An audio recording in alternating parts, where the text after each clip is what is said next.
Raised bed gardening is an excellent way to grow your plants, offering better control over soil conditions, improved drainage, and easy maintenance. However, there are common mistakes that many beginners make when starting out. In this video, we will go over the 7 most common mistakes new gardeners often make with raised beds, and more importantly, how to avoid them. Whether you're just starting or looking to improve your gardening skills, avoiding these pitfalls can make all the difference in growing a healthy, productive garden. Number 1 is size. Whether you're learning how to grow potatoes or another crop, the size of the raised bed will make a big difference to your yield. It is a good idea to make the bed small to medium in size so that you can reach the entire bed. There is nothing worse than not being able to reach a prize tomato and having to walk on the bed to grab it. For example, if your bed is against a garden wall, don't make it 4 feet wide, as you won't be able to reach the back, wasting half the bed. Making the raised bed practical to use is important. When considering how deep should a raised bed be, remember that height matters, especially in terms of accessibility. Many gardeners might not be able to reach low to the ground or want to kneel when gardening, so adjusting the height of a raised bed so it works for you is a good idea. Moreover, to avoid this, keep your raised beds no wider than 4 feet so you can comfortably reach across them. This ensures easy access to your plants for watering, pruning, and harvesting while keeping the soil loose and healthy. At number 2 is lack of planning. When you skip the planning stage, you risk placing your raised bed in the shade or facing a suboptimal direction, reducing sunlight exposure for your plants. Instead, taking the time to plan before you pick up the tools can pay dividends later on. Garden experts recommend positioning your raised bed facing north-south rather than east-west to optimize sunlight exposure. Ensure your raised bed location isn't shaded by shrubs or trees before construction.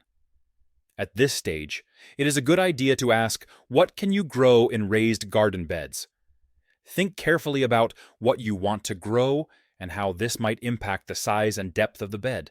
If you want to grow fruit bushes, for example, a deeper bed would be required.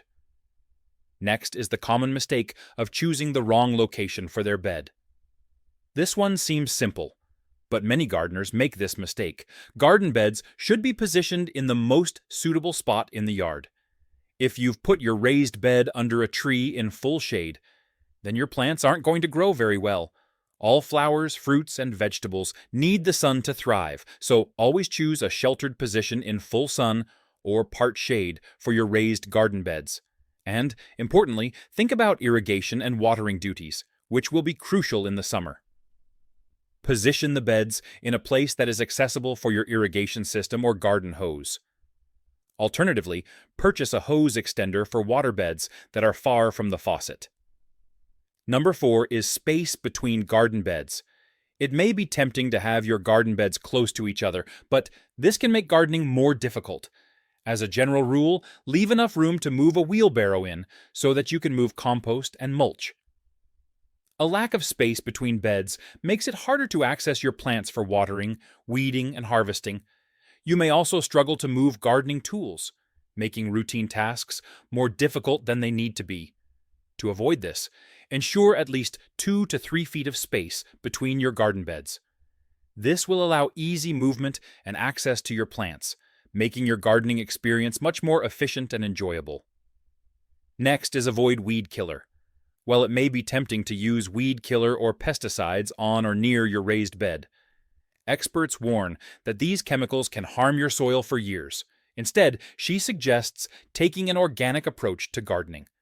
Try removing weeds by hand, or try using a weeding tool that will not cause long-lasting harm. Moreover, most chemical weed killers don't just affect weeds. They can also harm your plants.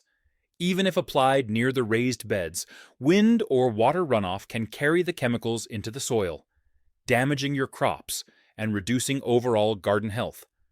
To prevent this, opt for manual weeding or organic mulching methods to control weeds without risking the health of your plants.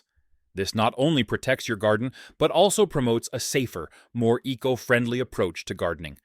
Number 6 is choosing the wrong soil type. As with any container or pot gardening, soil health is important. Using poor soil will give you poor results. As a bare minimum, you should incorporate some kind of organic material into your soil, like compost, which will add vital nutrients to your soil. In addition, I would recommend adding an organic mulch or leaf mold to your borders and beds every year, which will help to feed the soil, suppress weeds, and retain moisture. Moreover, heavy soils like clay can lead to poor drainage, causing water to sit on the surface and suffocate plant roots. This leads to root rot and stunted plant growth.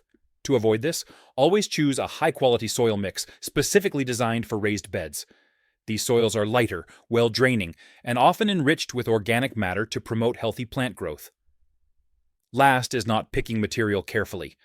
While we might like the look of wooden raised beds, remember that wood will decompose and rot over time. For practical DIY gardeners, this might not be a problem. But if you are looking for something more durable, consider other materials, such as galvanized steel. Brick and stone are also great solutions, and they are materials that will not decompose. So, using untreated or low-quality wood can lead to rotting and structural failure over time, especially when exposed to moisture and the elements. This can cause your raised bed to collapse, forcing you to rebuild sooner than expected. To avoid this, consider using durable materials like cedar or redwood, which are naturally rot-resistant, or even materials like stone or galvanized steel for a longer-lasting raised bed. This ensures your garden bed remains sturdy and functional for years. By avoiding these common mistakes, you can set yourself up for success with your raised bed garden, ensuring healthy plants and a productive growing season.